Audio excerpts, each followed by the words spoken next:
Olá, senhores. Vamos aí falar então do princípio de Arquimedes, a famosa força do empuxo para nós, certo? Bom, olha só que bacana. Toda vez que a gente tiver empuxo, né? Empuxo não existe apenas com o corpo mergulhado num líquido. A gente normalmente trabalha, exemplifica, e a maior parte dos exercícios é quando o corpo está imerso no líquido. Mas ele pode ocorrer também com o corpo imerso num gás, no ar, por exemplo. Um exemplo, um balão. Um balão, quando ele sobe, é porque o empuxo que o ar exerce sobre ele é maior do que a força-peso dele. Então, na verdade, nós temos que lembrar ou entender que empuxo, de um modo geral, ele existe sempre que um corpo está imerso em algum tipo de fluido, tá?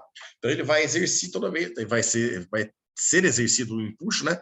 Toda vez que a gente estiver trabalhando com fluidos aqui para nós. Pode ser líquidos, podem ser gases. E a forma de se calcular é sempre a mesma, tá? Nós vamos pegar um líquido como exemplo, por exemplo, nesse recipiente, onde eu tenho um líquido que pode ser considerado água para nós. Eu coloco uma esfera para vocês aí mergulhado nesse líquido e ele fica nessa posição em equilíbrio.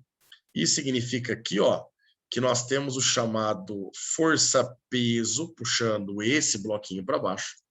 Só que nós temos agora também uma resultante das pressões ao redor desse corpo que determina uma força sobre a área desse corpinho, e essa força nós chamamos de empuxo para nós, que na maioria dos exercícios que aparece para nós, acaba sendo vertical para cima, porém não é uma regra, tá? O empuxo ele vai sempre de acordo com a pressão que a superfície do líquido exerce sobre o objeto, ou o objeto pressionando o líquido para nós. Mas aqui para nós, como nós temos aqui pressão do líquido em cima desse corpo, tá vendo? Ó?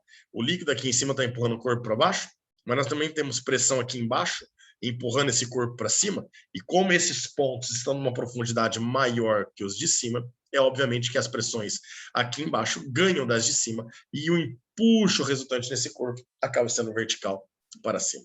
Bom, meninos, por definição, nós falamos que o empuxo aplicado em um corpo é igual ao peso do líquido deslocado. Então, olha que bacana. Essa é a definição da força empuxo, tá? O empuxo, ele é igual ao peso do líquido deslocado para nós. Pião, que líquido deslocado? Bom, vamos pensar. No momento que você coloca a bolinha dentro desse líquido, todo esse volume aqui, ó, estava sendo ocupado por um líquido, certo? Não estava vazio ali, um espaço em branco ali para nós. A hora que você coloca esse corpinho, esse líquido é deslocado para algum lugar. O nível da água, muito provavelmente aqui dentro do recipiente, ele aumentou. Então, provavelmente o nível da água estava nessa linha pontilhada aqui. E ao se colocar essa esfera, esse nível passa para um ponto mais acima. Então, aqui, meninos, se a gente pegar esse peso desse líquido que foi deslocado aqui para nós, ele representa para nós um valor exatamente igual ao valor do empuxo aplicado sobre esse bloco. Porém, se a gente trocar aqui o peso do líquido pela massa desse líquido vezes a gravidade, e a massa do líquido, pela aquela formulinha densidade, é massa sobre volume, então a massa seria a densidade vezes o volume, a gente chega na equação de empuxo que nós conhecemos, que é a densidade do líquido, vou colocar aqui o empuxo, vai ser a densidade do líquido, no caso do fluido, tá? Se você estiver trabalhando com um balão imerso no ar, seria a densidade do ar para nós, vezes o volume. Que volume é esse? É o volume submerso do corpo, tá? E tudo isso vezes a aceleração da gravidade. Então, perceba que a gente pode chamar aqui a equação do empuxo de devagar. A equação do empuxo é devagar. Mas vai ser a densidade do líquido que envolve o corpo, vezes o volume submerso do corpo, que nesse caso seria o volume total do nosso corpo, né?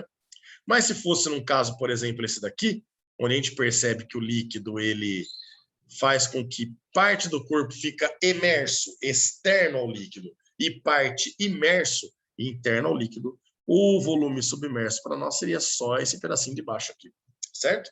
Essa situação que eu desenhei para vocês agora seria uma situação onde a densidade do corpo é menor que a densidade da água, tá? A densidade primeira que nós colocamos aqui, a primeira situação, perdão, a densidade seria igual à densidade da água para ela ficar em equilíbrio aqui nessa posição. E se por acaso esse corpo afundar e ir até o fundo do recipiente, De novo, o volume submerso é o volume total do corpo. Só que nesse caso, quando ele afunda, é porque a densidade dele é maior que a densidade do líquido. E isso faz com que ele vá para o ponto mais baixo, certo? Aqui, meninos, no Sistema Internacional de Unidades, a gente tem que entrar com a densidade em quilograma por metro cúbico. O volume submerso em metros cúbicos. A aceleração em metros por segundo ao quadrado. E como o empuxo é uma força, ela sai em newtons. Fechou? Muito cuidado quando vocês forem trabalhar com flutuação. Flutuação é muito bacana. O que seria flutuação? Para ser flutuação, o cara vai falar para vocês que está ocorrendo flutuação, certo? E na situação de flutuação, meninos, o que nós temos é isso daqui, ó. Nós temos um líquido e um corpo flutuando nesse líquido. Como esse primeiro aqui, esse de cima que eu desenhei agora há pouco aqui, tá? Então nós temos aí um corpinho flutuando no nosso líquido. Toda vez que ele garantir que existe flutuação, ele vai ter que garantir para vocês que tem flutuação. A gente pode falar que esse corpo ele vai se encontrar em equilíbrio, imerso nesse fluido, apenas com a ação da força peso e com a ação da força empuxo. Então aqui, ó, sempre haverá equilíbrio com essa flutuação. O empuxo e o peso, eles terão o mesmo valor, a mesma intensidade. E isso tudo, meninos, nos mostra uma coisa. Olha só que bacana. Se você pegar a densidade do corpo em relação à densidade do líquido, essa razão é exatamente igual ao volume submerso do corpo pelo volume total desse corpo. Querem ver um exemplo? Vamos dar um exemplo numérico aqui? Olha só que bacana. Se eu falar para vocês que o líquido é a água, isso significa que a densidade da água vale 1 grama por centímetro cúbico. E eu falo aos senhores que o volume submerso do corpo é exatamente metade do volume total do corpo. Então, isso daqui é 50% está dentro e 50% está fora. Acabou. Se a relação do volume submerso em relação ao volume total é 1:2, ou seja, é metade, significa que a densidade do corpo em relação à densidade do líquido é 1:2. Se a densidade do líquido é 1, a do corpo tem que ser metade dele, ou seja, meio grama por centímetro cúbico. Então, dessa forma, a gente consegue descobrir facilmente que a densidade do corpo vale meio grama por centímetro cúbico. Fechou, senhores? Nos vemos aí, então, nos exercícios. Grande abraço a todos e até daqui a pouco.